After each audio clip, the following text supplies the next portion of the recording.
Shalom à tous, on est content, on se retrouve avec Midreshet Yehuda Manitou. C'est le cours de Parashat Hashavua, chaque jeudi soir à 19h heure israélienne, 18h si vous nous suivez dans le dehors d'Israël. Et on est content, on va aborder bien sûr la Parashat de la semaine, la Parashat Vayetze et le Soulam Yaakov, l'échelle de Jacob, ou comme tu l'as intitulé, Rav Ackerman, sous l'âme d'Israël. Bechavod, Rav Ackerman. Top, ok, Besséder. Alors bonsoir à tous. Je vais tout de suite ouvrir le texte, comme fidèle à notre habitude, et dire tout de suite que, bien entendu, la première chose, c'est comme je l'ai marqué ici, qu'on dédie aussi le shiur d'aujourd'hui, comme la semaine dernière pour la refouach lema de Evelyne Esther Bat Rachel Sarabi. On est tous betfila, en français on dit bemarshava, en français, mais aussi betfila avec Gilles, avec Evelyne, chez la refouach lema bekarov amash, que Kadosh Baruch Hu lui amène la délivrance et que Bezrat Hashem elle se réveille en bonne santé et le plus vite possible. Et Avdil Alfé Avdalot, donc l'Elo Nishmat Keren Batuela, personne n'a spécialement demandé aujourd'hui de faire des Elo Nishmat. Si vous voulez, vous le dites, vous l'envoyez. Et on peut donc commencer à étudier la Parashat Hashavua. C'est-à-dire, donc, si vous voulez, on va commencer par tout d'abord une toute petite introduction et ensuite par pas mal de questions. Alors, la petite introduction que je voulais vous dire, c'est une phrase de Manitou que vous retrouverez dans. C'est comme ça qu'il a commencé son shiur, son cours, si mes souvenirs sont bons, de 1984, le cours qu'on trouve sur Academ, sur les cours enregistrés de Manitou, et qui fait remarquer que, en fait, l'expérience de Galout chez les patriarches se trouve explicitement, uniquement chez Yaakov, parce que Yitzhak n'a jamais sorti en exil, véritablement, puisque son exil, c'était un demi-exil. Il s'est retrouvé dans la terre des Philistins, de Plishtim, la semaine dernière, mais Akadosh Baruch Hu lui a dit clairement, Gour Baaretz Hazot, reste habité dans ce pays, dans le pays d'Israël. Et Abraham, lui, a vécu une expérience d'exil, il est né en exil et il est revenu en Israël, mais ce qu'on sait de la Torah écrite, c'est uniquement à partir du moment où Akadosh Baruch Hu lui dit, Lech Lecha, c'est revient au pays. Tout ce qui a précédé cela, on le connaît par l'enseignement de nos sages dans les Midrashim, mais la Torah ne nous a pas raconté l'expérience d'Abraham. Par contre, Yaakov, le troisième des patriarches, c'est celui chez qui l'histoire de Galout et de Géoula, d'exil et de retour d'exil est racontée. Notre paracha raconte l'exil, la paracha de la semaine prochaine va nous raconter le retour de Yaakov. Bien entendu, quand je dis Yaakov, c'est Yaakov, et pour le retour, ce sera aussi avec sa famille, avec ses femmes et ses enfants, le retour en Eretz Israël. Alors, l'histoire de l'exil, qui est l'histoire de toute notre paracha depuis le début jusqu'à la fin, se divise en trois. Il se divise, il y a la première partie, c'est la descente en Égypte, chez Lavan, c'est la sortie, Vayetze Yaakov, et c'est d'ailleurs pour ça que la paracha s'appelle Vayetze, il est sorti, parce que c'est vraiment ça, l'essence de la paracha. Toute la paracha nous raconte cette sortie. La deuxième partie, c'est ces 20 ans qu'il a passé là-bas, comment est-ce qu'il a rencontré ses femmes, comment est-ce qu'il s'est marié avec elles, la naissance de tous ses enfants sauf Binyamin. Ça, c'est la deuxième partie. Et aussi la fortune qu'il a fait pendant les 6 dernières années. Et ensuite, la troisième partie, c'est les difficultés de décrocher pour revenir. Alors, pour ceux qui ont une bonne mémoire, l'année dernière, j'ai parlé du troisième sujet, c'est-à-dire qu'on a étudié la fin de la paracha l'année dernière, qui a raconté la difficulté pour un juif installé en exil, c'est-à-dire dans ce cas-là, c'est Yaakov Avinu, notre père, de comprendre que le temps est arrivé et comment est-ce qu'on s'en va quand on doit partir, comment on arrive à décrocher. Ça, c'est de ça qu'on a parlé l'année dernière. L'année prochaine, Bezrat Hashem, on parlera du milieu de la paracha, c'est-à-dire de toute cette période où il était chez Lavan. Et aujourd'hui, on va parler de la première partie qui est justement le plus connu sous le rêve du Soulam Yaakov, de l'échelle de Yaakov. Et il n'y a pas que ça, mais en tout cas, c'est ça l'événement, on pourrait dire, central, ou le point central de cette partie qui est la descente de Yaakov. Alors, si vous voulez, on va lire en vitesse les psukim, et on va même regarder assez vite une partie des commentaires de Rashi, puisque j'ai pris l'habitude d'étudier et de montrer l'enseignement à partir du texte et de Rashi. Vayetse Yaakov mi Be'er Sheva vayelech Harana. Rashi nous dit, il aurait suffi d'écrire simplement il alla à Haran. Pourquoi mentionner son départ de Be'er Sheva? C'est pour nous apprendre que le départ d'un juif fait impression en la Shana Kodesh fait Roshem, dans l'endroit qu'il quitte. Aussi longtemps que le juif se trouve dans une ville, c'est lui qui en est la beauté, c'est lui qui en est l'éclat, c'est lui qui en est la majesté. Lorsqu'il la quitte, finit sa beauté, finit son éclat, finit sa majesté. Je ne lis pas la fin, mais Rashi cite aussi un verset qui parle de ça, Sheruta Moavia. C'est un enseignement pour lui-même. Vous savez qu'on va le lire. Comme dans la sortie de l'endroit, dans la Megillat Ruth, à propos de Naomi et de Ruth. Vayivga bamakom vayalen sham ki va shemesh, veikach meavne amakom vayasem merashota veishkav bamakom haou. Et Rashi nous dit tout d'abord qu'il a saigné un endroit, le texte spécifie pas le nom de l'endroit, il s'agit d'un endroit mentionné ailleurs, à savoir le mont Moria, ainsi qu'il est écrit, il vit l'endroit de loin. C'est-à-dire, Makom, c'est un nom de code toujours pour nous dire que c'est le Harabait, c'est-à-dire l'endroit le mont Moria et l'endroit du Beth Amikdash. Aussitôt, il l'a mis sous sa tête. Donc, il a pris des pierres et il les a mis sous sa tête. A priori, on n'avait pas besoin de le dire. On pouvait s'imaginer qu'il avait un coussin. Il l'a mis sous sa tête. Il en a formé comme une murette, l'apparence d'une gouttière autour de sa tête, qu'il avait peur des bêtes féroces. Les pierres ont commencé à se disputer une exigeant. C'est sur moi que ce tzaddik posera sa tête. L'autre protestant, non, c'est sur moi qu'il la posera. Aussitôt, Akadosh Baruch Hu les a fondus à une seule pierre, Choulin 91b, ainsi qu'il a écrit, il prit la pierre qu'il avait mise sous sa tête. C'est-à-dire qu'après cela, on verra qu'il n'y a plus Avanim, mais Avnei Amakom et Even, une seule pierre qu'il a mise sous sa tête. Bien entendu, chaque fois que je lis un Rashi, la question qui sous-entend, c'est qu'est-ce que signifie l'enseignement de nos sages? Qu'est-ce qu'ils voulaient nous enseigner? Ishkav bamakom haou, donc il a dormi à cet endroit. L'expression implique une restriction, il s'est couché en cet endroit-là. Mais durant les 14 ans qu'il avait passé à étudier dans la maison de Hever, il ne s'était pas couché la nuit, car il étudiait la Torah sans interruption. Alors, je ne sais pas si vous savez, mais nos Chachamim ont un compte de synchronologie, c'est-à-dire à partir de tous les endroits où on nous indique les temps, l'âge de chacun des patriarches et certains événements, comme par exemple le mariage de Esav avec la fille de Ishmaël. Alors tout ça, ça nous permet de donner une chronologie. Et dans cette chronologie, chez Yaakov, il manque 14 ans, et nos sages nous ont dit que ces 14 ans, c'est les 14 ans où il a étudié à la yeshiva de Hever. Shem était déjà mort, donc il est allé à Yerushalayim, à Merkaz chez Hever, et il a étudié là-bas pendant 14 ans. Comme il a étudié la Torah, nos sages nous enseignent, il n'a pas été puni du fait qu'il n'était pas avec ses parents, parce que vous savez que pour ces 20 ans-là, il y a eu une souffrance de la disparition de Yosef, qui pendant 20 ans, Yaakov ne savait pas ce qui lui était arrivé. Vayachalom veine sulam mutzavar tzaverosho magia shamaima, veine malech Elohim olim veyordim bo. Et Rachid dit, et ça c'est une des questions, vous savez qu'il y a énormément de commentaires, qu'est-ce que ça veut nous dire qu'il y a des anges qui montent et des anges qui descendent? Alors, le commentaire de Rachid, c'est il montait d'abord puis il descendait. Les anges qui l'avaient accompagné à l'intérieur d'Israël ne devaient pas sortir du pays. Ils sont donc remontés au ciel et ceux attachés aux autres pays sont descendus pour l'accompagner. Vous comprenez que Rachid fait remarquer que normalement, le mouvement naturel d'un ange, c'est pas Ya'ale ve'yavo, c'est Yavo ve'ya'ale. C'est-à-dire que tout d'abord, il descend puisqu'il est envoyé du ciel pour faire quelque chose sur terre.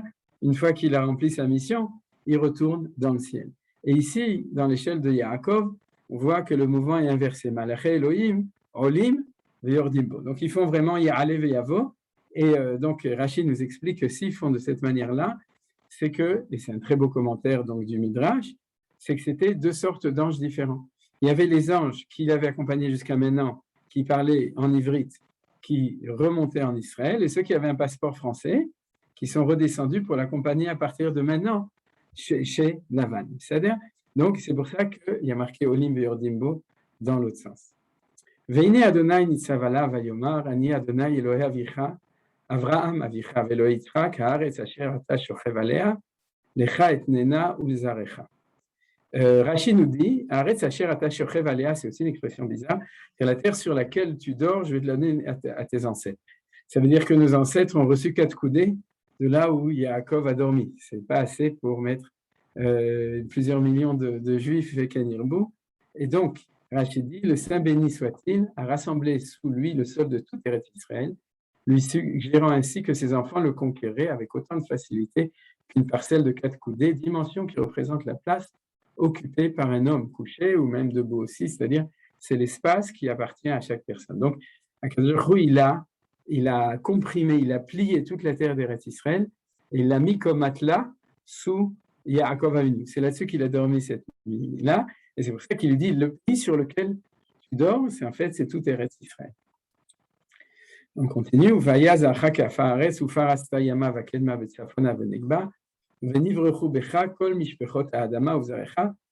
qu'il y a déjà ici la bénédiction de Abraham et de Yitzhak qui est répétée par Akadosh Baruch Hu directement à Yaakov. Ça,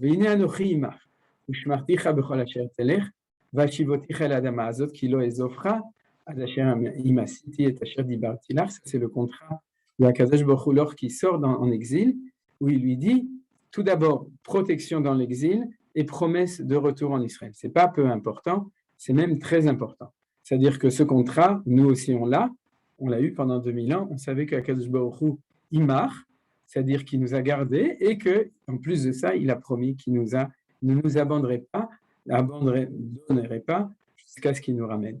Donc Yaakov se réveille et il prend conscience que Akadosh Baruch Hu est là. Et il dit, si j'avais su, j'aurais pas dormi dans un lieu aussi saint. Si j'aurais su, j'aurais pas dormi. Et donc, c'est bien, c'est intéressant ce que dit Rachid, mais on peut aussi se demander pourquoi est-ce que c'est ça la réaction. Et aussi l'étonnement de Yaakov, il y a Dieu dans cet endroit-là. Vaïra, Vayomar, Manora, Makoma, Zenzekim, Bet Elohim, Zeshara, Shammai. Alors, Rachid nous dit comme ça, c'est un très long Rachid. Cette échelle était posée à Beersheba et le milieu de sa rampe surplombait le temps, car Beersheba se trouve au sud du territoire de Yehuda et Jérusalem au nord, à la limite entre Yehuda et Binyamin. Quant à Bethel, il se trouve au nord de Binyamin, à la limite entre Binyamin et les fils de Yosef. Et là, Rachid parle de Bethel qu'on connaît, c'est-à-dire le Bethel, le Yishuv que vous connaissez, qui se trouve à côté du Bethel Amikrei, de l'époque du Tanar, qui aujourd'hui s'appelle Beitin, c'est-à-dire en arabe, mais qui a été identifié. Et donc, ce qui dérangeait Rachid dans ce long commentaire, c'est que plus tard, on va voir qu'il l'a appelé Bethel et on nous dit qu'au début, il s'appelait Luz. Or, Luz, Bethel, c'est Bethel au nord de Jérusalem. Et toutes les traditions de Chachamim sont d'accord que quand on dit Hammakom, cet endroit, comme on l'a vu tout à l'heure, c'est Aramoria. Alors, comment est-ce qu'on résout le problème que cet endroit s'appelle Bethel, c'est-à-dire, est-ce que Bethel, c'est Beth Elohim, c'est-à-dire le Beth Amikdash, vous voyez, Emzekim Beth Elohim, il va l'appeler Bethel parce que c'est la maison du bon Dieu. Est-ce que c'est le Bethel qui est au nord de Jérusalem, ou est-ce que c'est Jérusalem, le temple qui s'appelle la maison de Dieu? Alors, Rashi amène Chachamim dans le Midrash, qui pour résoudre le problème disent quelque chose de simple. Si tu prends une échelle et que tu la mets penchée, comme on met une échelle pour le mettre sur le mur, à ce moment-là, ses pieds sont à un endroit et sa tête est autre part. Et en fait, les pieds étaient à Beersheba, de là où il était sorti. Sa tête était à Bethel, au nord de Jérusalem. Et donc, le milieu de l'échelle se trouve à la verticale de Jérusalem. Alors, ça, c'est le commentaire de Chachamim. Mais franchement, ce n'est pas convaincant. C'est-à-dire que de dire que qu'est-ce que ça change le milieu de l'échelle? Une échelle, elle commence à... Il n'y a pas vraiment de signification importante. Et en plus de ça, quand même, ça ne résout pas tellement facilement le problème. Alors, Rachid va continuer. En conséquence, les pieds de l'échelle étaient à Beersheba et à Bethel, le milieu de sa rampe était sur plan sur Jérusalem. Alors, je vais vous donner l'explication de mon Rav, je l'ai déjà cité plusieurs fois, de mon Rav Yaakov Meidan, le Rosh Yeshiva de Har Etzion, qui est un grand spécialiste du Tanakh, et qui a dit qu'il y a deux sortes d'échelles. Il y a une échelle comme ça, et puis il y a une échelle à deux côtés. C'est-à-dire, alors il a dit, en fait, c'est de ça que parlait Chachamim. Quand il parlait d'une échelle, il parlait d'une échelle comme ça. Et donc, du coup, on comprend très bien, c'est-à-dire le pied était à Bethel et à Beersheba, et le milieu, c'est le point culminant, et à Jérusalem. De ce point de vue-là, ça va beaucoup mieux, parce qu'on comprend très bien pourquoi Yerushalayim est au centre. Cela répond à un autre enseignement de nos sages. Dieu a dit, ce juste viendrait dans ma demeure, c'est-à-dire le temple de Jérusalem, et s'en irait sans passer la nuit. Donc, comme continue Rashi, on ne parle pas du tout qu'il était à Bethel, mais qu'il était à Jérusalem. Maintenant, comme c'est un problème toujours, alors Rashi continue. Ils ont également enseigné, Yaakov a donné à Jérusalem le nom de Bethel. Tout ça, c'est pour confirmer, comme il dit Enzekim Bet Elohim, donc il s'appelle Bethel parce que c'est la maison de Dieu. Or, il s'agit de Luz et non de Jérusalem, pour une interrogation, puisque c'est marqué à la fin, Doulam, Luz, Shem, Ahir, Barishona. Et d'où déduit cela, à savoir que Luz s'identifie à Jérusalem, impossible. À mon avis, alors là, je pense que c'est Rashi, j'ai vérifié si c'est. S'il dit à mon avis, c'est Rashi, le mont Moria était déraciné et venu se placer à cet endroit, et c'est ce moment qui a caractérisé la suppression des distances dans les questions dans le traité de Chouli. Suppression des distances, c'est ce qu'on appelle Kfitsat Aderet. C'est-à-dire que dans le Midrash, on dit que la terre a fait Kfitsat Aderet, c'est elle qui a sauté pour aller devant Yaakov. Alors regardez ce qui s'est passé, c'est le temple lui-même qui est venu à sa rencontre jusqu'à Bethel, d'où l'emploi des mots, il atteignit l'endroit, c'est-à-dire qu'il l'a rencontré à la manière de deux personnes qui se déplacent l'une vers l'autre. Donc vous avez compris ce qui s'est passé. Yaakov se dirige vers Jérusalem, le temple, vers le Beth Amikdash, l'endroit où il y a eu la Akedah, l'endroit où ses pères ont prié, et à ce moment-là, l'endroit, le Beth Amikdash, bon, pour l'instant, ce n'est pas encore une maison, c'est-à-dire l'endroit voit que Yaakov se dirige, donc lui-même fait un saut pour pouvoir l'accueillir, et c'est pour ça qu'il y a marqué Vaïfga Bamakom, c'est-à-dire il y a eu une collision entre les deux, parce que chacun était en train de se dépêcher d'aller rencontrer l'autre. C'est ce qui a marqué, il a dit l'endroit. Et Rashi rajoute, à manière de deux personnes qui se déplacent l'un l'autre, c'est-à-dire que c'est vraiment une rencontre entre l'endroit du Mikdash, et où est-ce que ça s'est passé? À Luz, c'est-à-dire à 20 km au nord de Jérusalem, 30 km, là où se trouve Bethel. Vous comprenez la réponse de Rashi? On peut se demander dans ce cas, étant ainsi acquis que Yaakov s'est rendu de Beersheba à Jérusalem, et à Luz et à Haran, et donc, vous avez compris la question. Yaakov, il sort de Beersheba, il vient du sud, regardez la carte, il se dirige vers Jérusalem. Donc, il n'est pas au nord. Comment ça se fait que le Beth Amikdash fait un saut pour l'accueillir vers le nord? Vous avez compris la question. Il va Bethel, il devrait plutôt aller vers Ephrat, par exemple. Ephrat, c'est un très bel endroit. Et donc, qu'il avait dépassé Jérusalem, il s'est rendu de Beersheba à Jérusalem, puis à Luz et à Haran, et donc il avait dépassé Jérusalem lorsqu'il est arrêté à Luz. Pourquoi Dieu ne l'a pas retenu lorsqu'il est passé sur l'emplacement du temple? S'il n'avait pas l'idée de prier à l'endroit où avaient prié ses pères, le ciel aurait dû l'y retenir. C'est-à-dire, en fin de compte, qu'est-ce qui s'est passé? Il s'est dirigé, il a pris le Kvishesh, donc il était en train de se diriger vers Haran, il était avec sa voiture, il se dépêchait parce qu'il y a Esav qui le poursuit par derrière, c'est-à-dire, et puis à un moment, il se dit, mais zut, ouais, j'ai oublié de prier au Beth Amikdash, là où mes ancêtres ont prié. Alors on demande, mais pourquoi Akadosh Baruch Hu lui a pas mis un stop? Il lui a dit, stop, fais ta prière au Kotel, et ensuite continue pour aller à Haran. Alors la réponse est, si lui n'y a pas pensé, pourquoi est-ce que Akadosh Baruch Hu devrait, si tu ne veux pas prier, tu ne pries pas? Alors donc, en fait, il est parti jusqu'à Haran. Alors, vous voyez qu'il a fait, c'est pas qu'il s'est arrêté à Haïfa ou à Tveria en se disant, j'ai oublié. Il est arrivé jusqu'à Haran, c'est qu'il a écrit dans le traité de Chouli. Et le texte le prouve, parce qu'il a marqué Ve'etse Yaakov mi Beersheva, Vayelech Harana.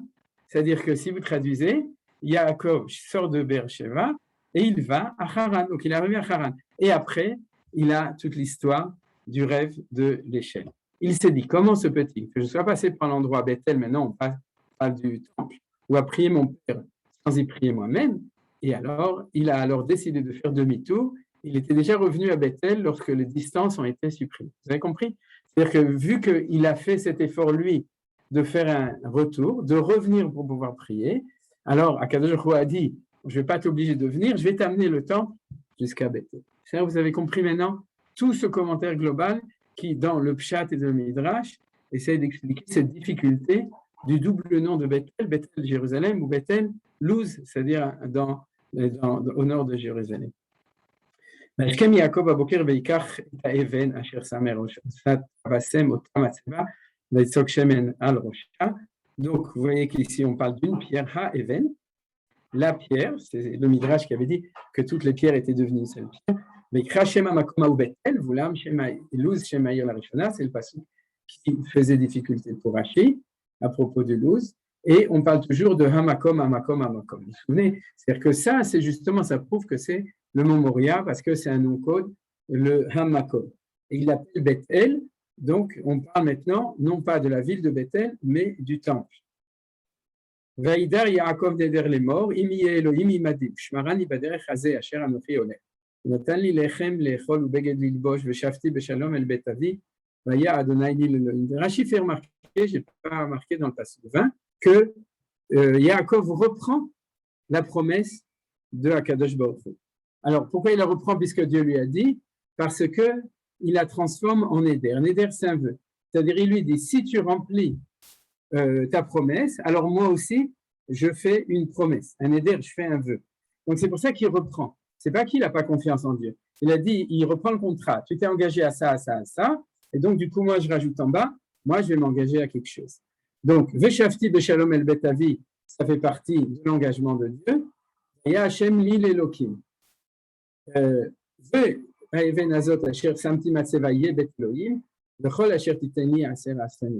Donc, cette pierre, vous voyez, elle est hyper importante. C'est-à-dire, j'allais faire une mauvaise blague, que c'est Saint-Pierre, mais en Bekitso, c'est la Sainte Pierre, et c'est une mauvaise. Mais en tout cas, on voit qu'elle est très importante, et elle devient, au lieu d'être une pierre, elle devient une matseva. C'est-à-dire qu'elle est un monument, c'est une mauvaise traduction. Une matseva, en fait, c'est en effet, une matseva, c'est une pierre sur laquelle où on offre des offrandes, où on prie, c'est-à-dire c'est une pierre de prière. C'est-à-dire c'est une matseva. C'est pas la matseva dans les cimetières. Une matseva, ça vient d'une pierre qui est érigée. C'est en effet un monument parce que ça vient de Moutsa. C'est la même racine que quand on a vu que l'échelle était Moutsa Varsa. Elle était posée par terre et érigée par terre puisqu'elle est debout, l'échelle, et aussi que Hachem Nitsa Valav, Dieu est au-dessus. Donc on a toujours la même racine. Et il dit que cette pierre sera donc ce Bet Elohim dont on parle tout le temps, Bethel, Bethel, Bet Elohim. Et en plus, il s'engage à donner le Maaser. Maintenant, ce qu'il y a, c'est que Rashi, son problème, c'est qu'à partir du moment Ve'even Azot, c'est son engagement à lui. Donc, il demande pour qu'il y ait un Vav et cette pierre. Voici comment il faut expliquer la chose. Et si tu fais pour moi ces choses-là, alors je ferai ça. Ça ne fait pas partie du contrat du côté de Hachem, ça fait partie de son engagement. Donc, il aurait fallu dire alors, à ce moment-là.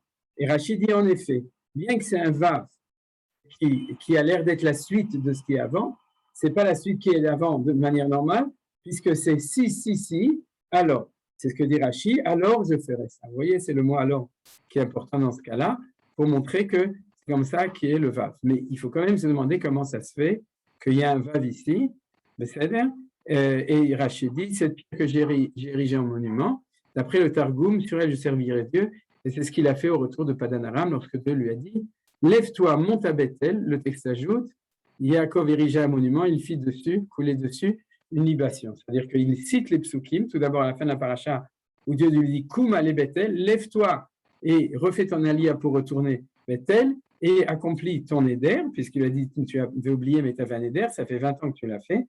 Et quand, dans la semaine prochaine, il arrive, on nous dit qu'en effet, il a accompli son vœu.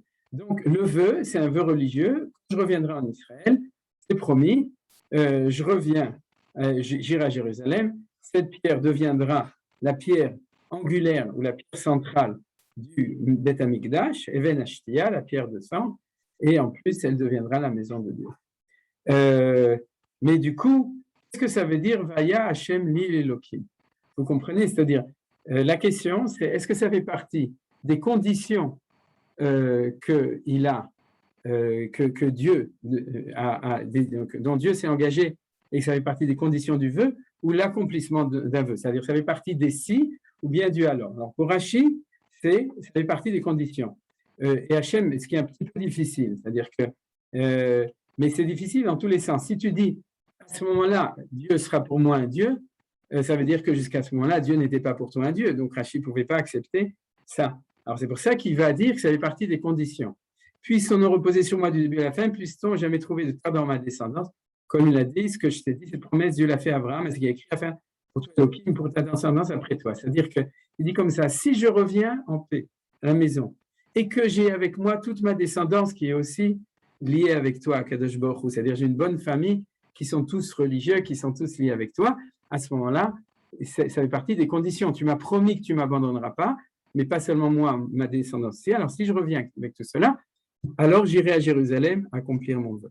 Le Ramban ne dit pas ça parce que c'est très difficile de dire que Dieu sera pour moi un Dieu, ça fait partie de ce qu'il demande à Dieu comme condition. C'est plutôt un engagement personnel. Alors, du coup, il y a un problème. Alors, jusqu'à maintenant, qu'est-ce qui s'est passé? Alors, maintenant qu'on a étudié tout ça, on peut revenir au début, essayer de comprendre, en fin de compte, un petit peu tout ce qu'il y a, on pourrait dire, j'allais dire le charabia, mais si vous voulez, toutes les difficultés. Pourquoi Dieu a besoin de mettre toutes les pierres ensemble sur une seule pierre, et c'est ça qui va devenir la Matseva? Pourquoi est-ce qu'il a besoin de plier toute la terre en dessous de lui? Pourquoi il avait besoin d'aller jusqu'à Haran et ensuite de revenir et que du coup, Jérusalem fait un saut jusqu'à Bethel, la ville, etc. Tout ça. Et puis, pourquoi il a besoin d'étudier pendant 14 ans dans la yeshiva de Hever? Est-ce qu'il n'avait pas assez étudié jusqu'à maintenant? Il avait plus de 60 ans. Il était Yoshev Ohalim. Il était déjà Bachor Yeshiva. Il avait déjà fini une chasse. Il avait tout fini. Et ça aussi, il avait fini la chasse. Et chacun son chasse. Et alors, pourquoi est-ce que tout cela? En plus, le sens des anges qui montent et qui descendent, on a vu que Rachi a donné une explication, mais ça demande quand même aussi à être élucidé. Quel est, comme on l'a montré maintenant, quel est le sens du vœu qu'il a fait? Et puis cet étonnement, c'est la maison de Dieu ici, et je ne le savais pas, Yaakov ne sait pas que cet endroit-là, c'est un endroit tellement important. Alors je crois que maintenant qu'on a posé toutes les questions, la moitié du cours est déjà passé, le temps est arrivé de donner une réponse à toutes ces questions. Alors je vais vous proposer un modèle que les tsabarim peuvent très bien comprendre. Quand on sort d'Eretz Israël, est-ce qu'on va faire un tioul en Chutz La'aretz ou est-ce qu'on va en galoute? C'est-à-dire, est-ce que tu vas, comme dirait Manitou, en conquérant, c'est-à-dire que tu as ton tarmil sur le dos, tu as fini l'armée, le pays t'appartient et en gros, le monde entier t'appartient parce que tu n'as peur de rien du tout. Tu vas sur la cordillère des Andes et ensuite faire Hodou Lachem Kito en Inde, Behodou, mais tu pars, pas en exil, tu pars visiter Chutz La'aretz, tu vas en Choul, tu ne vas pas en galoute. Est-ce que c'est comme ça que ça se passe? Et Yaakov, c'est vrai qu'il s'enfuit de Esav. C'est vrai qu'il sait qu'il va chez Lavan, qui n'est pas un beau-père facile. Mais Yaakov, c'est un tzabam. Il est né en Israël, son père est israélien, son grand-père a fait son aliyah, lui, il est déjà installé ici, et il croit qu'il s'en va pour une partie, disons, comme pour quelque chose d'important, mais il n'entrevoit pas ce que ça veut dire. Alors, je vais aller plus loin dans l'expression de tout cela. Et quel est le cours, le shiur que Akadosh Baruch Hu veut lui enseigner? Tout d'abord, il veut lui enseigner, comme on a dit au début, que maintenant tu pars en galoute. C'est-à-dire que l'histoire du peuple juif de Galoute et de Géoula, c'est pas si facile que ça, c'est pas si simple que ça, c'est pas si agréable que ça. C'est la première chose qu'il veut lui enseigner. Et puis, la deuxième chose qui est très importante, il veut aussi lui enseigner que, on va reprendre le passouk,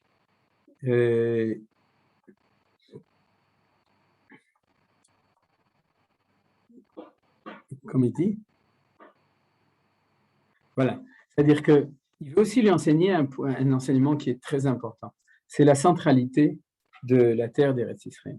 C'est-à-dire, ne t'imagine pas qu'Akadosh Baruch Hu est partout de la même manière. Melo kol haolam kevodo, c'est-à-dire que la présence de Dieu remplit le monde entier, oui, mais il ne remplit le monde entier que parce qu'il y a un point central qui est celui du Beth Amikdash, par lequel toute la présence de Akadosh Baruch Hu dans le monde s'épanche, et c'est là que se trouve la présence véritable de Akadosh Baruch Hu. Donc c'est ça le cours essentiel que Akadosh Baruch Hu veut donner à Yaakov Avinu. Tu vas chez Lavan, tu vas à Haran, tu sors d'Eretz Israël. Tu sors de l'endroit où il y a la vraie, véritable présence de Akadosh Baruch Hu dans le monde. Et tu seras dans une autre anaga. Alors, regardez, tout d'abord, on peut voir ça dans ce passouk-là, puisque quand il y a marqué « Vayomer achen yesh Adonai bamakom hazeh vanochi lo yedati ». Alors, on connaît les autres commentaires qui disent que, en fait, c'est uniquement son étonnement, c'était sur le fait du mont Moria. Mais d'ailleurs, même dans le Midrash, c'est-à-dire, puisqu'il dit qu'il est revenu pour prier là où ses pères avaient prié, et cet endroit, sur Moria, il savait qu'il y avait eu la Akedat Yitzhak, donc, et il savait aussi ce que Hachem a dit, que Be'ar Hashem Hazeh Yira'eh, c'est-à-dire il y a une promesse que ce sera ici l'endroit du bête, de la maison de Dieu, donc du Beth Amikdash. Donc cet étonnement est différent. C'est qu'il dit, en effet, Hachem est dans cet endroit-là et il n'est pas dans les autres endroits. C'est-à-dire la prise de conscience que maintenant, si je m'en vais, je vais en fait dans un endroit où la présence de Shem Havaya ne se trouve pas. Elle n'est pas là-bas comme ici. Ici, Yesh Adonai Ba Makom Hazeh. C'est-à-dire Shem Havaya, il se trouve dans un endroit ici et pas autre part, et pas à Chavan, et pas chez Lavan. Et c'est ça que je ne savais pas. Parce que je pensais que là où je vais avec mon sac à dos, là, Akadosh Baruch Hu, là où le tzaddik se trouve, dans ces 4 amot, à ce moment-là, Akadosh Baruch Hu se trouve avec lui de la même manière. Et Akadosh Baruch Hu lui dit non. Achen yesh Hashem b'makom hazeh. Je dirais un peu plus, vous vous souvenez que la semaine dernière, on avait étudié entre Yaakov et Esav, les Anochi et le Zé, Lama Zé Anochi. C'est-à-dire que Yaakov, lui, représente la présence de Dieu dans le monde de Anochi, et Esav représente le Zé, cela. C'est-à-dire, vous vous souvenez qu'il y a énormément de psukim.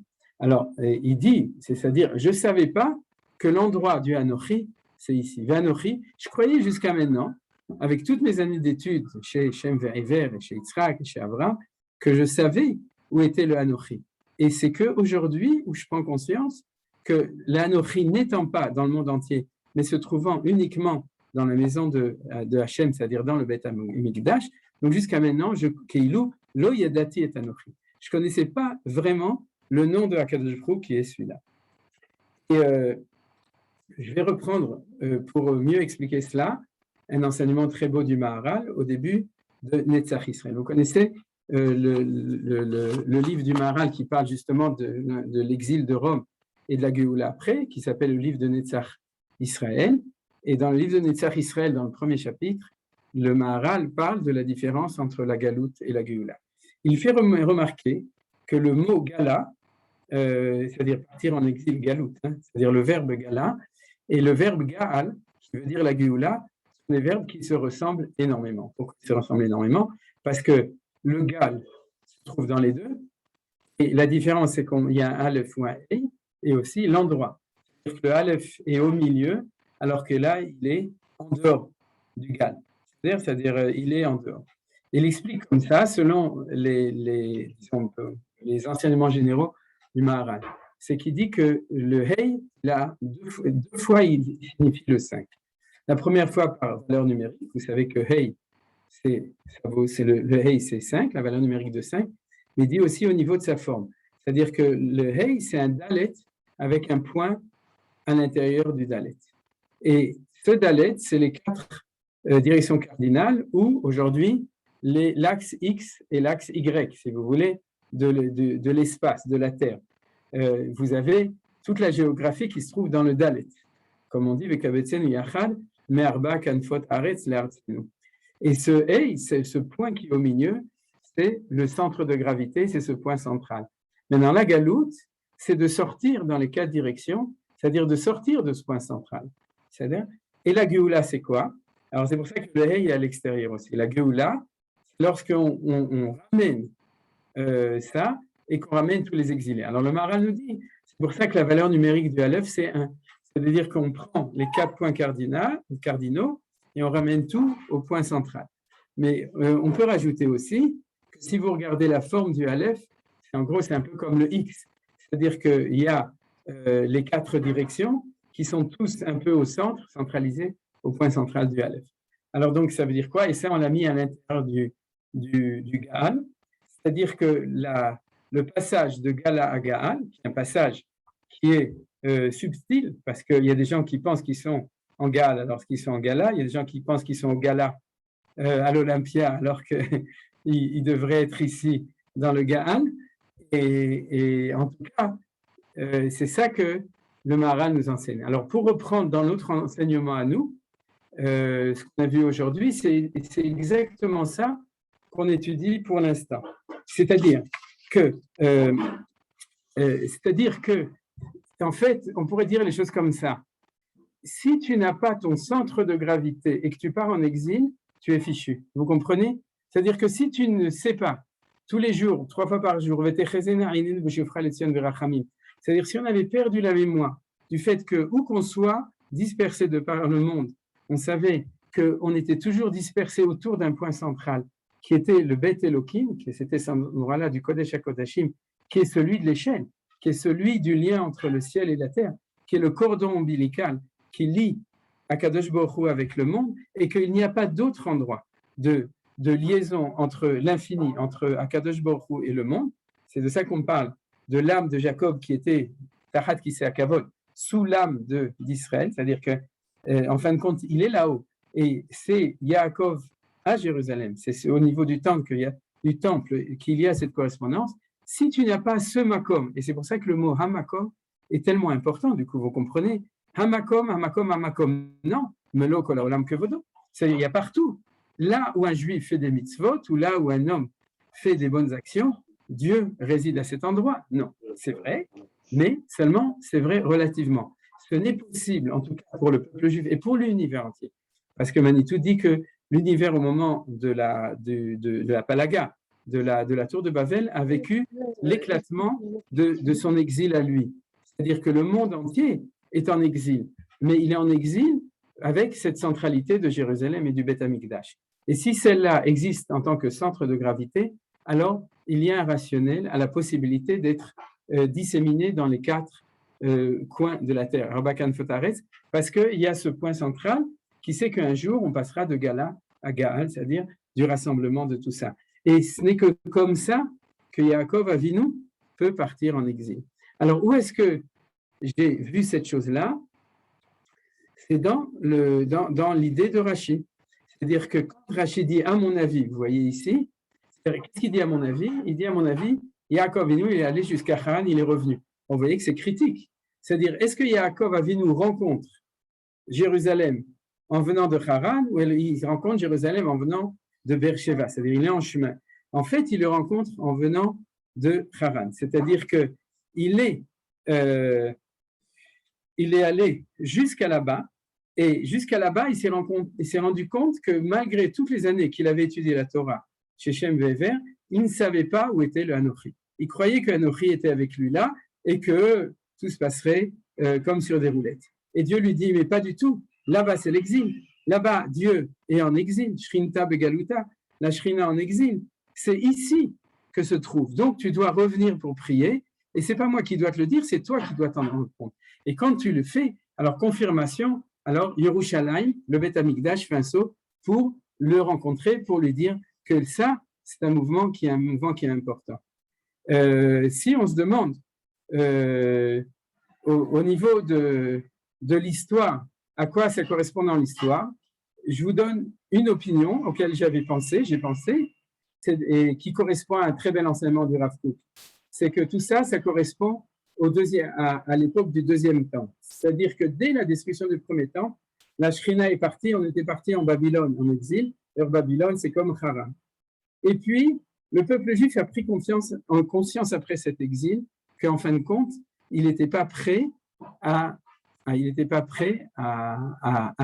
avoir une Torah de la centralité d'Israël qui lui permettrait de tenir le coup pendant 2000 ans en exil. Et c'est la Torah du deuxième temple, la Torah de Rabbi Yehuda Nassi, de Hillel et Shammai, de la Mishnah, de la Torah chez Béal Pé, qui était notre valise qui nous a permis de sortir en Égypte. Pratiquement toute la Mishnah, c'est une histoire du judaïsme en Eretz Israël à l'époque du deuxième temple. C'est-à-dire c'est un témoignage de comment être juif en Israël. Et c'est ça qui nous a accompagnés. C'est-à-dire, si on n'avait pas eu cette connaissance, je dirais plus qu'une mémoire, mais cette connaissance de cette centralité de Yerushalayim et du Beth Amikdash, dans notre exil, on se serait vraiment diasporisé, c'est-à-dire on aurait, chas de shalom, on aurait disparu. Et ce mouvement, c'est ce qui correspond au mouvement de retour de Yaakov, qui revient ici vers ce Makom pour prendre conscience de cette Torah-là. Alors, cette Torah-là, c'est c'est la Torah qu'il a étudiée pendant 14 ans. Petit à petit, vous voyez, je réponds à la lecture de tout cet enseignement de Rashi. J'espère que vous le voyez. Tout d'abord, excusez-moi, la centralité de Jérusalem dans l'échelle, c'est-à-dire selon l'échelle telle que je l'ai fait, c'est-à-dire de comprendre, ce n'est pas une échelle verticale, les pieds sont là, la tête est là, donc c'est uniquement toi et moi Jérusalem, mais c'est la centralité de tout ce qui est autour. C'est-à-dire dans l'échelle elle-même, il y a le fait que c'est ici que se trouve le point central, avec les pieds des deux côtés, et que c'est comme ça que tu dois considérer l'endroit de Jérusalem comme celui d'où descend et qui s'épanche dans le monde entier. Donc vous avez compris le rapport avec le début de ce Rashi. Et puis les 14 ans. Vous vous souvenez que Shem, c'était le roi de Jérusalem, ou Melchizedek Melech Shalem. Donc Ever, c'était de nouveau le maire de Jérusalem une fois que Shem était mort. Et c'était aussi, c'est pour ça que j'ai dit, c'était le Rosh Yeshiva de la Yeshiva du Merkazit de Ever à Jérusalem. Donc, en fait, il arrive, il se rend compte qu'il n'a rien compris, Anochi lo yadati. Il se rend compte qu'il doit tout recommencer à étudier. C'est-à-dire qu'il doit apprendre cette Torah-là, de la centralité de Jérusalem, du Beth Amikdash, dans la présence de Akadosh Baruch Hu dans le monde, et de la périphérie du monde entier, et du fait que dans la galoute, c'est la galoute. Il y a Esther Panim, il y a disparition, la présence de Dieu, et c'est comme ça qu'il faut se confronter avec notre histoire de galoute. Tout ça, c'est une Torah, il faut l'apprendre, et c'est ça qu'il a fait pendant 14 ans. Pendant 14 ans, il a repris toute chasse, il a repris toute la Torah, et il a appris cette Torah de la centralité du Mikdash, et de cela par rapport à tout l'exil. Et c'est pour ça qu'il a dit « Vaishka vamakom azeh ». Il a dormi, et du coup, pendant 14 ans, vous vous souvenez, il y a marqué « Vaishka valayla azeh », et Rashi a dit où est-ce que c'est marqué? Voilà. Vaishka vamakom azeh, par exclusion, là, il a dormi, et pendant 14 ans, il n'a pas dormi. Bien entendu, c'est lié entre. C'est parce qu'il a dormi cette nuit-là, à cet endroit-là. C'est-à-dire qu'il ne s'est pas rendu compte que de cette importance spécifique de cet endroit, que cet endroit, c'est Beth Elohim, qu'il a dû rester réveillé pour réparer, on pourrait dire, cette nuit, pendant 14 ans, pour prendre conscience de ce qu'il avait raté quand il dormait comme ça, pendant cette nuit-là. Et donc, il a réappris ce qu'on dirait la Torah Teretz Israël, c'est-à-dire cette Torah. Et ce n'est pas par hasard d'ailleurs qu'il est dans le Beth Midrash de Ever. Parce que d'après Manitou, vous vous souvenez que si nous sommes hébreux, c'est que nous sommes hébreux par rapport à toutes les autres nations, dans la connaissance du fait que nous sommes d'un côté et les autres, ils sont de l'autre, parce qu'ils sont dans la dispersion des 70 facettes, et nous sommes dans le point central de l'unité de tout, qui se trouve bien entendu à Jérusalem, au Beth Amikdash, dans un endroit où il y a cette échelle-là qui se trouve ici. Et de nouveau aussi, pour bien expliquer ça, on va pouvoir comprendre cet enseignement de... qu'est-ce qui est marqué ici? Que Akadosh Baruch Hu aretz asher ata shochev alea lecha et nitna ulzaracha. C'est-à-dire que non seulement Jérusalem, cet endroit-là, est l'épicentre du monde entier, mais il est aussi l'individu. Reprenez le texte du Rashi, tu n'as besoin que de 4 coudées. Comme dit Rashi, dimension qui représente la place occupée par un homme couché. Mais n'oublie pas que tu n'es pas là, c'est-à-dire pour uniquement t'occuper de toi, Yaakov, en tant qu'individu. Tu es le patriarche. Tu vas devenir Israël, donc le fondateur du peuple juif. Et le makom du peuple juif, les 4 coudées du peuple juif, c'est tout Eretz Israël. Et donc, tu dois savoir que tout Eretz Israël, en fin de compte, se trouve là où tu dors maintenant, parce que c'est ça qui va devenir le développement de cet endroit. Donc, en fait, tout Eretz Israël est une expansion de ce makom, et un makom azé, c'est-à-dire de cette place qui est celle du Kodesh HaKodashim. Tout est concentré à cet endroit-là, qui est l'endroit du Kodesh HaKodashim. J'espère que vous suivez le développement des choses. C'est-à-dire, pour expliquer les choses. Alors, d'après ça, on pourrait expliquer le passage suivant de cette manière-là.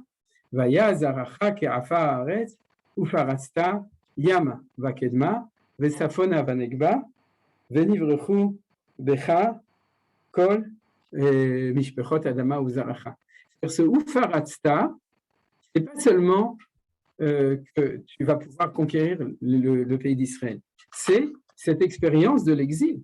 Yama Kedma Vanegba, c'est les 4 directions cardinales.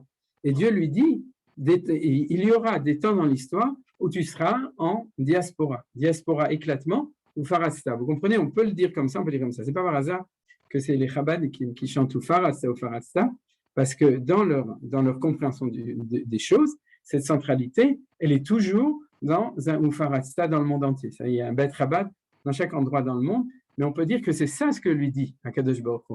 Il lui dit, si jamais vraiment tu as compris cette centralité de cette échelle et de cet endroit, alors tu pourras en effet survivre, vivre et réussir ton projet de Ufarasta, et donc même le projet qui doit être aussi réalisé au niveau du peuple juif, comme on dit au début du cours, de l'exil, c'est-à-dire d'aller aux 4 coins du monde, et derech hagav, v'nivrechu becha kol mishpechot ha'adama u'zarecha. Le nivrechu, comme vous savez, c'est le fait d'une fertilisation. C'est-à-dire, si toi, tu sais que tu n'es pas un juif de partout, tu es un hébreu de Jérusalem, c'est-à-dire, alors à ce moment-là, il peut y avoir situation d'exil, situation d'éclatement, et il peut être fructifiant. C'est-à-dire, ta rencontre avec toutes les nations peut être aussi une bracha pour toutes les familles de la terre. Donc, vous voyez que dans ce passage, c'est la dialectique, centralité de Jérusalem, Gaal, et exil ou pluralité ou disparité ou éclatement, Gala. Veine anochi imach, et à ce moment-là, Akadosh Baruch Hu lui dit, ne t'inquiète pas, au niveau de l'histoire, au niveau du processus, tu pars en exil, mais je ne t'abandonnerai pas jusqu'au moment où tu pourras, en fin de compte, revenir pour pouvoir revenir ici en Israël. C'est-à-dire, tu ne pars pas pour rester en exil, tu pars pour les raisons qu'il faut pour ton rôle remplir en exil, mais tu vas revenir parce que ton endroit, c'est ton endroit de Gaal Israël, de Geoula, qui est le fait de revenir ici, à Jérusalem, au Beth Amikdash, en Eretz Israël, comme il est marqué ici. Donc, l'explication qui est marquée ici par Akadosh Baruch Hu du rêve, c'est l'explication, en fin de compte, de ce qui doit se passer dans cette dialectique entre Bethel d'un côté et puis le monde entier, l'exil de l'autre côté. Je voudrais reprendre le premier enseignement, tout d'abord qui est ici, parce que il donne l'enseignement le plus profond de tout ça, le premier Rashi de la paracha.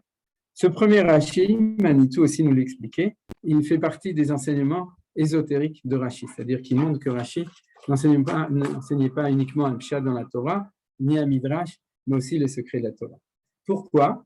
Parce que l'enseignement des Chachamim de la Kabbalah, c'est que lorsqu'on nous dit que, vous voyez, qu'est-ce qu'on nous dit à ce moment-là, quand Yaakov sort de Beersheba, à ce moment-là, il quitte avec lui la beauté, l'éclat et la majesté. C'est-à-dire qu'il y a un phénomène d'une présence d'un tzaddik qui, quand le tzaddik sort, il y a un vide de cette présence. Et Manitou nous disait qu'en plus là, il y a une difficulté dans la fin du passage, parce que c'est pour nous apprendre que le départ d'un juste fait impression dans l'endroit qui nous quitte. Mais en fin de compte, on aurait dû dire Mimkan Shetziat Tzadik Minair Lo Osa Roshem et la Motsia Roshem. Ça veut dire quoi? Ça veut dire évacue l'impression. Puisque si vous prenez la deuxième partie de Rashi, vous voyez qu'il y a marqué quoi? C'est que quand le tzaddik est là, alors il y a beauté, il y a éclat, il y a majesté. En hébreu, Ziv, Od, Ziv, Ve'ada. C'est-à-dire Pana Ziva, Pana Oda, Pana Adara. C'est-à-dire qu'il y a, et quand il s'en va, tout ça sort avec lui. Alors comment tu peux dire au début du Rashi que lorsque le juste s'en va, à ce moment-là, ça fait un rochem, c'est-à-dire ça donne un impact, une impression à l'endroit. Vous avez compris, il faut dire Mikan, Yetziat Tzadik Minaïr, lorsque le Tzadik s'en va de la ville, le rochem, c'est-à-dire l'impression, s'en va avec lui. Et Manitou disait que ça fait partie d'un des premiers secrets de la Torah. C'est lorsque Dieu a créé le monde, pour que le monde puisse exister, il a créé un halal, c'est un endroit vide de sa présence, dans lequel le monde peut exister en dehors de la Kadosh Baruch Hu, pour qu'il puisse avoir une existence autonome. Et dans cette lecture de Rashi, le tzaddik qui sort de la ville, c'est Akadosh Baruch Hu lui-même qui sort de son infini pour pouvoir permettre au monde d'exister. Alors s'il sort, alors la lumière de Dieu disparaît, et il y a un vide total. Mais nous dit Akadosh Baruch Hu, ne vous inquiétez pas, même dans ce vide, je vais toujours laisser des étincelles et des traces de ma présence pour que la possibilité de construire un monde dans cet endroit puisse être possible. C'est ce qu'on appelle dans la Kabbalah le Reshimu et en hébreu le Roshem. C'est-à-dire que quand le tzaddik sort de la ville, le Hod, le Hadar et le Ziv s'en vont, mais avec la sortie, ça fait une impression dans l'endroit qu'il quitte. Et il y a quelque chose qui reste dans cet endroit qui s'appelle le Reshimu. Ça, c'est l'enseignement des kabbalistes qui lisent comme ça ce Rashi. Mais non, pour nous, il y a exactement la même chose au niveau de la galoute. Lorsque nous partons en galoute, il y a deux phénomènes qui correspondent à cela. Le premier, quand Israël sort d'Eretz Israël, comme Yaakov qui sort de Beersheva, se vide de la présence qui vient de Akadosh Baruch Hu. À ce moment-là, la présence de Hachem, puisque le peuple juif n'est pas là. C'est ce qu'on dit, qu'en fin de compte, la terre d'Israël devient vide lorsque le peuple juif n'est plus là. Vashimoti ani et haaretz. Vashimoti et migdashechem. Il y a une notion de shemama, pas semama, shemama, d'accord? Shemama, c'est-à-dire un vide de la présence de Dieu, puisque le peuple juif n'était pas là pendant 2000 ans. Maintenant, est-ce que tout disparaît? Non, il y a un Roshem qui reste. Mais malgré tout, il faut le savoir. Si quand tu sors, alors on sort en exil. Pour Yaakov, je pense qu'il y avait quelque chose de très important qu'il fallait lui enseigner. Parce qu'il pouvait s'inquiéter encore plus. Lui partait, mais qui restait en Israël avec papa, maman? Esav. C'est-à-dire que Esav était en Israël avec Yitzhak et Rivka à ce moment-là. Donc il pouvait se dire, si je m'en vais, c'est pas que la terre se vide, c'est que je vais être suppléé par quelqu'un d'autre, par les Byzantins, par les Romains, par les croisés, par les British, par les Anglais, etc. Il y aura quelqu'un. Alors, on nous enseigne que non. Si toi, tu t'en vas, alors vraiment, l'endroit se vide de la présence de Akadosh Baruch Hu, du Ziv, du Hod, de Hadar, tout ça t'en va. D'un certain point de vue, comme dit le Ramban, ne t'inquiète pas. C'est-à-dire que la terre reste fidèle au peuple juif, le temple reste fidèle au peuple juif, et l'Aqsa et Mosquée d'Oma restent fidèles au peuple juif, et ne se suffit pas du fait que c'est rempli avec la présence de quelqu'un d'autre. C'est-à-dire il y a vraiment une istalkout, un vide qui se crée à ce moment-là avec le Roshem, qui est ce qu'on dit que le Olam, la Shrina est toujours restée en toute petite quantité à Jérusalem sur le Kotel Ma'aravi, vous savez. Et il y a Yaakov n'est pas encore Israël à ce moment-là, quand il sort. Il n'est pas encore Israël, il n'a pas mérité encore d'être Israël. Oui, je suis d'accord avec toi. Ça veut dire qu'il sort quand même.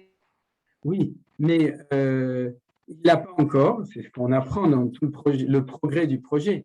Mais ce que Akadosh Baruch Hu donne comme shiur, c'est le shiur qu'il nous donne à nous, sur toutes ces dimensions. Tu comprends ce que je veux dire? Il lui enseigne, sache que tu pars en galoute, alors Eretz Israël se vide de ta présence, même s'il n'est pas encore Israël relativement, et puis bien entendu pour nous aussi, a fortiori quand nous partirons en galoute. Je crois que nous n'oublions pas, c'est toujours le fait, c'est que dans cette paracha, on a le prototype de tout le mouvement que nous allons vivre, d'abord en Égypte et ensuite, de manière beaucoup plus précise, dans l'exil de nos 2000 ans, l'exil de Rome qu'on est en train de terminer. Et l'autre côté, c'est le fait que quand tu vas en exil, tu vas dans un endroit où il y a aussi uniquement Shrina Begaluta, c'est un Roshem de la présence de Dieu, mais ne crois pas que la présence, c'est la même qu'ici. Et c'est-à-dire que, parce que la galoute pour toi, ça correspond à une Yitziat Tzadik Meir d'une Istalkut Ashrina, c'est-à-dire que le fait que la présence de Dieu disparaît dans le monde. Donc on a de nouveau le même phénomène. Alors vous voyez que ce phénomène au niveau de Yaakov chez Lavan ou de Eretz Israël sans Yaakov sont tous les deux expliqués dans ce premier Rashi de la paracha. Alors on va terminer, puisque le temps est arrivé de terminer. Tout d'abord, on vient au rêve de Jacob. Voilà, sur les anges qui montent et qui descendent. Vous voyez que c'est ça que Rashi voulait nous enseigner. Il nous disait, ne crois pas que les anges qui parlent ivrite, ils vont se promener avec toi quand tu vas partir en Chutz-La'aretz. Là-bas, tu as les anges de Galout. C'est une autre Hanaga, ce qu'on appelle une Hanaga. C'est-à-dire que le monde n'est pas dirigé de la même manière au niveau géographique entre Eretz Israël et entre la Galout. Dès que tu passes Ben Gurion, tu arrives à Charles de Gaulle. C'est-à-dire, c'est plus le même Rosh Memchala, c'est quelqu'un d'autre. Et il vaut mieux Ben Gurion, puisque c'est David Ben Gurion, Gur Aryeh Yehuda, c'est-à-dire que Charles de Gaulle. C'est vrai qu'il y en a qui pensent que la lumière se trouve là-bas, parce qu'il ne décolle pas à Charles de Gaulle, il décolle à Orly. C'est-à-dire qu'ils pensent que ma lumière se trouve là-bas, mais nous, on sait que ce n'est pas comme ça. C'est l'or, c'est l'oriental. Et donc, ce que nous dit Rashi ici, c'est exactement ça. Il a rêvé des anges qui montaient, qui descendaient, parce qu'Akadosh Baruch Hu lui a dit, tu crois que tu es arrivé à Haran et que tes anges, ils sont avec toi? Non. Slicha Adoni, Yaakov Avinu. Tu as quelque chose à faire là-bas. Mais les anges d'ici, c'est des anges locaux. C'est-à-dire, c'est des anges d'Eretz Israël. Ils parlent ivrite et ils sont ici. Et les anges qui vont t'accompagner là-bas pour Aliyah, parce que c'est pour la Aliyah ensuite, c'est les anges de Chutz La'aretz, ce n'est pas les mêmes. Et ce qui est intéressant, c'est que le Ramban Nachmanide, on n'a plus le temps, mais vous le regarderez à vos heures perdues le Shabbat, et Rashi donne la dimension géographique. Eretz Israël, Galout, au niveau géographique, mais il y a aussi une dimension de temps, d'histoire. Il y a le temps de Galout et le temps de Géoula. C'est-à-dire, en fin de compte, c'est des dimensions géo-historiques. Il y a la géographie de cette paracha, il y a l'histoire de cette paracha. Et il nous dit que ces anges, c'était les 4 anges tutélaires des 4 grands empires. Et qu'il a vu tout d'abord l'ange de Bavel qui montait 70 échelons et qui redescendait. Ensuite, l'ange de Parasoumadai qui montait 50 et quelques échelons et qui descendait. L'ange de Grèce qui montait 180 échelons et qui descendait. Il a vu l'ange d'Ésaü qui montait. Et il a dit, Ribono shel Olam, qui est-ce qui va réussir à le faire descendre? Et à ce moment-là, Dieu lui a dit, Im ta'ir kanesher kinecha, misham oritra nomashem. Si tu élèves ton nid comme le nid de l'aigle, de là-bas, je te ferai descendre, parole de Dieu. Je ne sais pas si le nid de l'aigle, ça vous rappelle quelque chose, mais en tout cas, c'est la promesse de Akadosh Baruch Hu que même si ça dure 2000 ans, et même si ça va jusqu'au point où on se demande comment est-ce que Dieu va réussir à le faire tomber, alors Akadosh Baruch Hu a promis que Olim veyordimbo, ascension, apogée, décadence de ces 4 empires, bien entendu, et après retour de Yaakov Avinu en Eretz Israël. Yaakov en tant que, bien entendu, en tant que Israël. Alors, je vais terminer ce cours avec la Matseva. Vous vous souvenez qu'il y avait cette Matseva. Cette Matseva qu'il a érigée. Et c'est ça qui devient la maison de Dieu. C'est-à-dire, on est à la fin. Voilà. Il dit d'abord, il a pris ses pierres, il en a fait une Matseva, et ensuite ça fait partie de son éder, vous vous souvenez, pour Rachid. C'est-à-dire, Rachid dit, si jamais je reviens, je te promets, je te fais une petite libation sur cette Matseva, et ce sera la maison de Dieu. La vérité, c'est qu'a priori, ce n'est pas suffisant. C'est-à-dire, Rachid dit, il est revenu, il est allé là-bas, Dieu lui a dit 4 fois, tu as oublié ton éder, il faut que tu reviennes, il faut que tu ailles au Beth Amikdash, il faut que tu fasses ton vœu, etc. Mais il y a un petit peu une disproportion entre l'engagement de Dieu qui s'engage à nous protéger, à faire réaliser le projet qui doit être fait en exil, à nous ramener en Eretz Israël. Et toi, qu'est-ce que tu vas faire? Tu vas lui mettre un petit peu d'huile sur la matzeva, tu vas dire un petit hallel, et puis tu vas le remercier comme ça. Et ses correspondants, vous comprenez, c'est difficile à comprendre cette chose-là. Mais en fin de compte, si on suit tout le processus de cette matzeva, on comprend. Tout d'abord, il y a plein de pierres. C'est-à-dire que Yaakov Avinu, même quand il dort là-bas, il dort. Donc, il n'a rien compris. C'est-à-dire, et quand il dort, il y a plein de pierres. Il est dans l'exil. Il y a une pierre ici, une pierre ici, une pierre ici. Tout est dispersé. Il y a plein d'endroits où il peut y avoir une pierre qui est suffisamment sainte pour mettre sa tête dessus. C'est-à-dire, il y a plein de pierres. Et puis, les pierres disent non. Nous, on est comme l'intérieur d'Israël qui est rassemblé en autour. On est les 12 pierres des 12 tribus. Je ne dis pas Stam, parce que lorsque David Avimelech va ériger le Misbéach au même endroit, il va mettre exprès 12 pierres au nom des 12 tribus d'Israël. Et ce n'est pas le seul endroit de référence, il y en a aussi d'autres, c'est-à-dire au moment de Haré-Grisé, Méréval, etc. C'est toujours les 12 pierres, c'est ces 12 pierres de Yaakov. C'est sa descendance, justement, qui est en projet. Il ne le sait pas encore. Il va devenir Israël, mais il ne le sait pas. Pour lui, il est dans la dispersion. Et ces pierres, ils disent non, nous, on est un, parce qu'on n'est pas dans la dispersion, on est dans le point central du temple, de la Even Ashtia, de cette pierre. Donc, Dieu fait que toutes ces pierres se rassemblent et deviennent une seule pierre sous la tête de Yaakov. C'est Yaakov lui-même qui est ce havre central Israël qui va rassembler toutes les valeurs universelles en un point central qui est celui du Beth Amikdash. Alors, elle devient Matseva. Matseva, c'est stabilité. Et elle vient du fait qu'il y avait cette échelle qui est Mutsav, qui est stable à cet endroit. et que Dieu est Nitsa, se trouve stable au-dessus, et il montre que c'est ici que se trouve la stabilité du monde. C'est l'Even Ashtia, c'est la pierre centrale qui se trouve dans le Kodesh HaKodeshim. Il n'y en a qu'une seule de pierre, parce que c'est la pierre qui rassemble toutes ces pierres. Et à ce moment-là, il dit, et je sais maintenant, j'ai compris, que quand je reviendrai d'un exil avec des Ashkenazim, des Sfaradim, des Yéménites, des Canadiens, tout ce que vous voulez, à ce moment-là, quand je reviendrai de tous, je sais que le retour en Eretz Israël, ce sera le rassemblement de tout cela pour reformer cette même Matseva. Et cette Matseva, ce sera ça, Beth Elohim. La maison de Dieu, ce n'est pas la synagogue de Bethel à New York ou bien le temple de la victoire, etc. La maison de Dieu, elle est à cet endroit où toutes ces pierres sont rassemblées en une seule pierre qu'on appelle cette Matseva. Alors, je pense que grâce à ça, on peut comprendre que quand on parle de cet endroit central du Beth et de la maison de Dieu, qui est l'endroit de l'échelle qui relie le ciel et la terre, c'est cet endroit où il y a une seule pierre qui rassemble tout et qui est la promesse aussi qu'après tous les affres de l'exil, Akadosh Baruch Hu nous ramènera dans son pays, dans ce point central qui a toujours existé et qui est, comme nous avons dit, le centre de gravité de l'histoire et de la géographie du peuple juif. Zéou, Toda Rabba.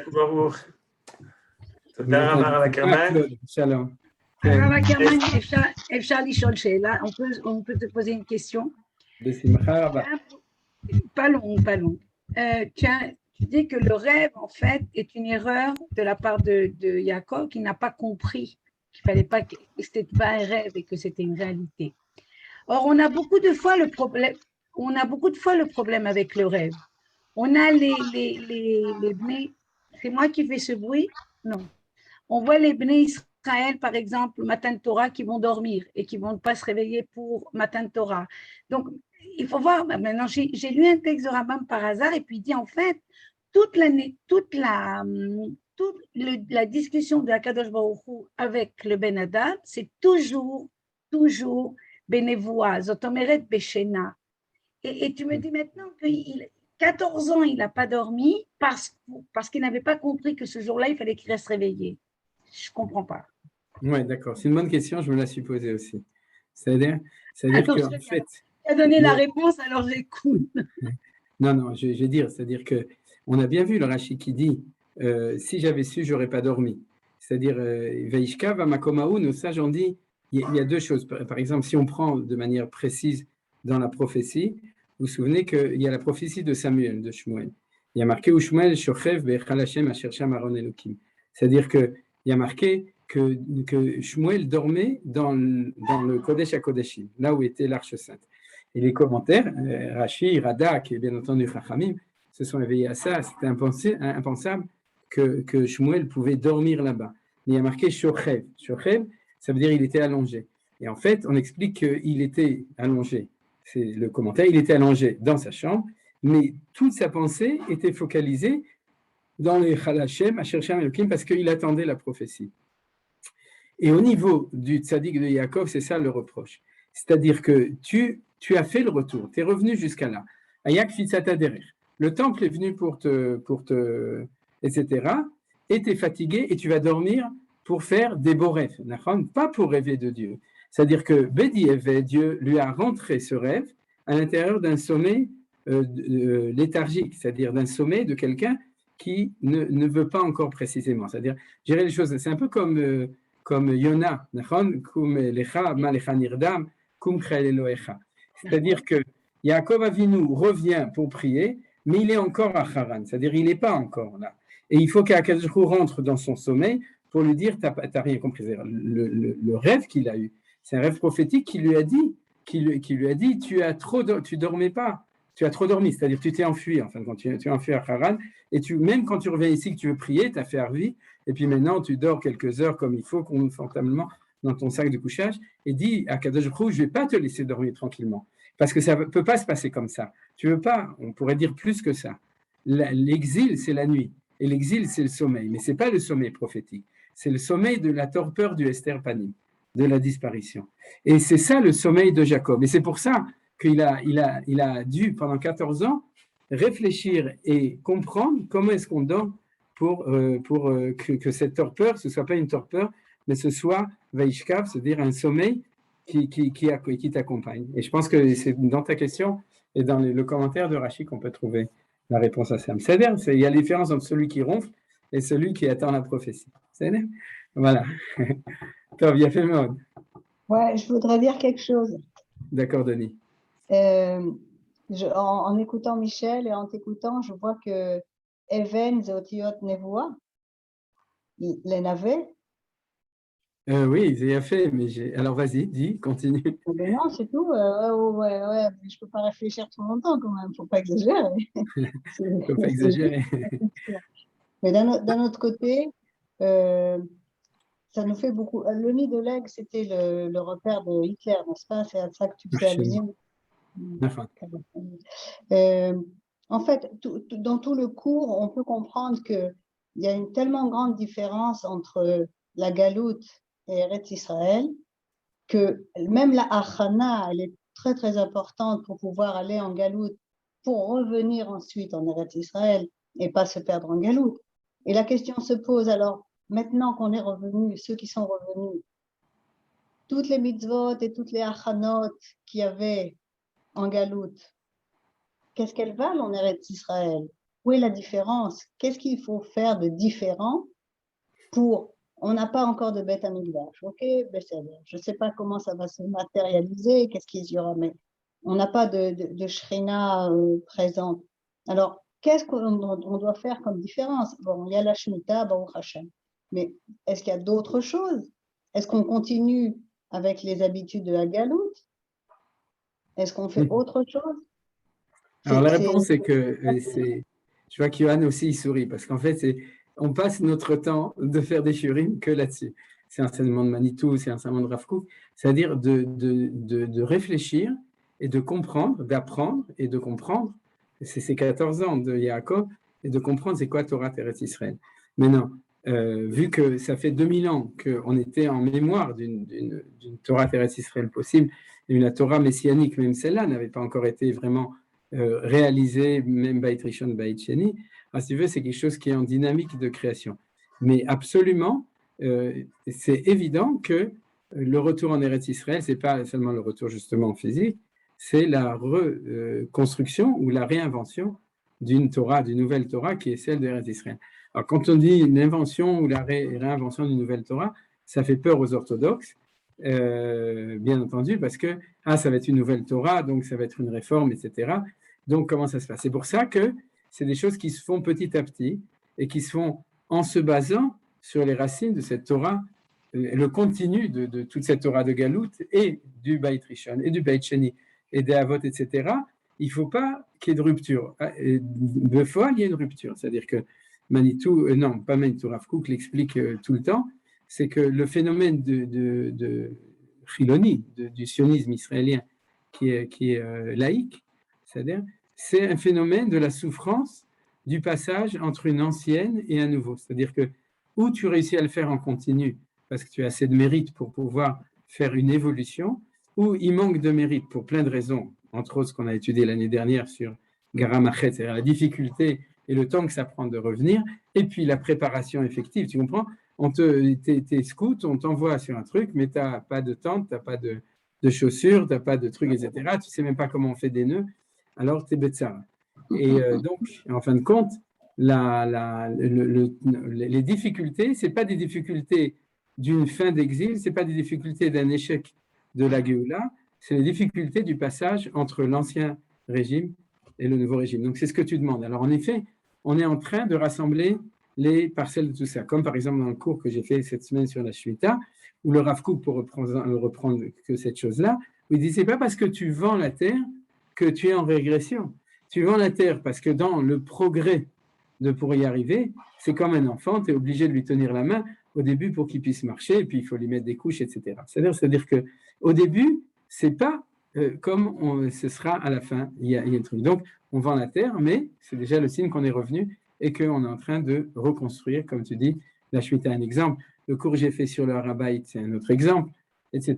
Ce qu'on apprend tout, c'est-à-dire de comprendre qu'on est en train de reconstruire vraiment petit à petit la Torah la Torah terrestre Israël, la Torah Agoélet. Ok, Oui, on est vraiment Robert. amnésique. Hein. On est en quoi? On est amnésique parce que si on connaît, enfin, pas moi personnellement, mais si tout le monde connaît tellement bien les mitzvot de Chutz La'aretz et qu'on ne connaît pas suffisamment les mitzvot de Eretz Israël, alors qu'on a vécu en Eretz Israël, alors qu'on était, les patrons, on avait un temple, et qu'il faut tout refaire, il faut tout redécouvrir, c'est quand même étonnant, parce que tout ce qu'on fait en galoute, on le fait parce que les Chachamim ont écrit, parce qu'on a des données, on a des choses à étudier, et qu'ici, on a des choses à étudier, mais on a des choses à réinventer. Alors, Et on les réinvente. Voilà. d'un côté, bon, c'est bien, c'est beau, on est obligé de réinventer et tout ça, c'est super, c'est sympa, mais d'un autre côté, je dis, oui, excusez-moi, je prends la parole. Bessader, d'accord. On va donner parce qu'il y a Annette qui veut parler. Annette. Il y avait Annette et aussi Robert. Je pourrais proposer une traduction qui s'appellerait le Rochem. J'aime beaucoup la trace. Oui, parce que on laisse sur le sable. Vous savez, dans la chanson de le sable, quand on perd l'amour, tout ce qui se passe, c'est vraiment le sens de ce Rochem. C'est quelque chose, une trace. Bien fait, Maud. On n'a pas entendu tout, Annette, parce Annette, que le micro s'est fermé. Annette, j'ai coupé parce qu'on t'entend très mal, mais je crois que le Rav Ackerman, il a compris l'idée. Disons quoi? Moi, j'espère, et que les autres aussi. Disons, oui, le point important, c'est que ce que tu as dit d'une trace, que quand c'est sur le sable, etc., quand quelqu'un marche sur le sable, il laisse une trace. Et c'est une très belle idée. Et bien entendu, c'est ce qu'on a dit, c'est-à-dire, par exemple, l'enseignement de Rav Kook dans Orot HaKodesh dit que c'est quoi ce Reshimo? C'est la mémoire de ce qu'il y avait qui nous fait qu'on a l'aspiration de revenir. Et c'est un petit peu comme ce que disait Dani, même si on a tout oublié, on a suffisamment de traces. Et d'ailleurs, pour ceux qui se promènent dans le pays d'Israël, ils les voient, les traces. On les voit partout, les traces, c'est-à-dire, et ces traces au niveau rouchani, ces étincelles, c'est ça qui a fait qu'on savait que, et Kilo Ezofra d'Acheri Shavoti, c'est-à-dire que l'histoire ne se terminera pas tant qu'on ne sera pas revenu chez nous, dans notre pays, et que c'était ça notre pays. C'est-à-dire, je rajoute avec trace, c'est qu'on trace le chemin aussi. Parce Ouais, qu'on a des racines très étranges. Si on trace le chemin aussi, de reconstruire, que vous avez dit, de reconstruire d'une façon israélienne la religion. Il a fait, très joli. Il a fait, Meod. Il y a Robert aussi qui voulait dire quelque chose, Bechavod. Robert, ton micro? On t'écoute. Non, Robert, il y a un problème du micro. Essaye de parler plus proche, rapproche-toi. Non, tu n'as pas de micro ce soir. Ton casque, il n'est pas bien branché, je crois. Oui, bonjour. Voilà. Ah, très bien. Donc, j'ai beaucoup aimé l'échelle de Jacob, on s'en représente toujours debout, droite. Et c'est la première fois qu'on peut présenter une échelle double. Oui. Alors, j'ai beaucoup aimé l'explication de cette échelle double. Bon, mais bon, ça c'est une remarque. Mais je vais vous dire, lorsque vous dites qu'il a étudié pendant 14 ans la Torah, mais la Torah n'avait pas encore été donnée. C'est un problème qui m'a toujours travaillé. Alors, je voudrais une explication. Je sais qu'il y en a une, mais je voudrais la connaître. En fait, c'est un petit peu aussi la remarque de Michel tout à l'heure qui disait, il faut savoir que Dieu a créé le monde avec la Torah, et que les Avot, tous les patriarches, ils apprenaient la Torah à Shechem Ve'ever. Alors, ils n'apprenaient pas la Torah de Vaïdaber Hachem El Moshe les morts. Dieu a dit à Moshe, parle aux enfants d'Israël, puisque Moshe n'était pas encore là, et Hachem. Mais la Torah, c'est une lumière qui se met dans un certain cli, c'est-à-dire une certaine forme.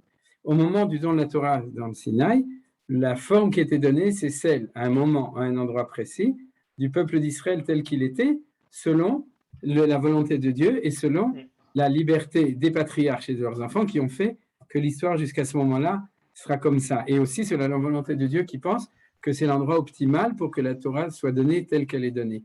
Mais les Avot étudiaient toute la Torah, mais ils étudiaient une Torah selon le Kli Kabbalah, c'est-à-dire le réceptacle de lui, de Yaakov, Elohé Yaakov. Pour Yitzhak, Ever, Shem. C'est ça qu'il faut comprendre. Adam aussi connaissait toute la Torah et Noach connaissait toute la Torah parce que la Torah, c'est la parole de Dieu qui nous donne la manière de réussir notre mission sur terre. Alors, chacun selon son rôle. Nos sages nous disent que bien que la Torah ait été donnée de manière, on pourrait dire, collective au Sinaï, chacun a sa Torah, lui. C'est-à-dire, c'est Torah Shelo. C'est marqué dans Kufyutet Teilim, dans sa Torah. Et les sages dans Kiddushin nous disent que chacun, quand tu étudies ta Torah, tu as ta Torah. Ce que tu as entendu de ce que j'ai dit, c'est pas ce qu'a entendu Claude ou Annette, c'est ce que je vois là maintenant juste à côté. C'est-à-dire que chacun l'a reçu selon son Kli Kabbalah, selon son... Et c'est ta manière de recevoir la Torah. C'est-à-dire, voilà. J'ai mis du temps pour comprendre, mais j'ai compris maintenant. Ça, c'est-à-dire. Dernière question, Yosef. Yosef. Merci beaucoup, c'est magnifique. Rabbi Nachman de Braslav fait la remarque suivante. Il dit quoi, pendant 14 ans, tu ne dors pas et tu arrives ici et tu commences à dormir. Et il répond en disant, ben oui, pendant 14 ans, j'ai besoin de travailler, de me casser la tête, etc. Puis maintenant, j'ai fait tout ce que j'avais à faire. Alors, je m'en remets à toi, la Emouna des gens qui sont en galoute, et on peut en parler. Bien fait, c'est un très beau pérouche, mais si tu veux, j'ai beaucoup essayé de trouver des sources claires sur la question de savoir est-ce que les 14 ans ont précédé ou est-ce qu'ils étaient après. C'est-à-dire, est-ce qu'il a d'abord étudié 14 ans, ça c'est le pérouche de Rabbi Nachman, et ensuite, à ce moment-là, il est arrivé à cet endroit-là, il a dormi, ou bien est-ce qu'il a d'abord dormi, ensuite il a étudié. Aujourd'hui, j'ai étudié dans l'autre sens, et pour moi, je préfère cette exemple de Chagav que Rashi, ça correspond plus au fait que de Rashi qui dit qu'il est allé directement à Haran et qu'il est revenu. On te dit ce qu'il a étudié pendant 14 ans avant de partir, avant le Vayetse. Mais c'est dire, Elou velo divrei Elokim Chaim. L'idée, c'est très joli aussi, c'est du Rabbi Nachman. Et moi, je préfère développer dans l'autre sens. Tu vois, c'est-à-dire qu'il a fait recours de Torah Moed Bet à ce moment-là, après avoir dormi. C'est un peu justement toute la discussion avec ce qu'avait fait remarquer Michel sur le fait que ces 14 ans, c'est le tikkun de cette nuit où il a dormi. C'est-à-dire dans ce sens-là. C'est-à-dire, Tov, je crois qu'on va s'arrêter là. Chazak ou Baruch.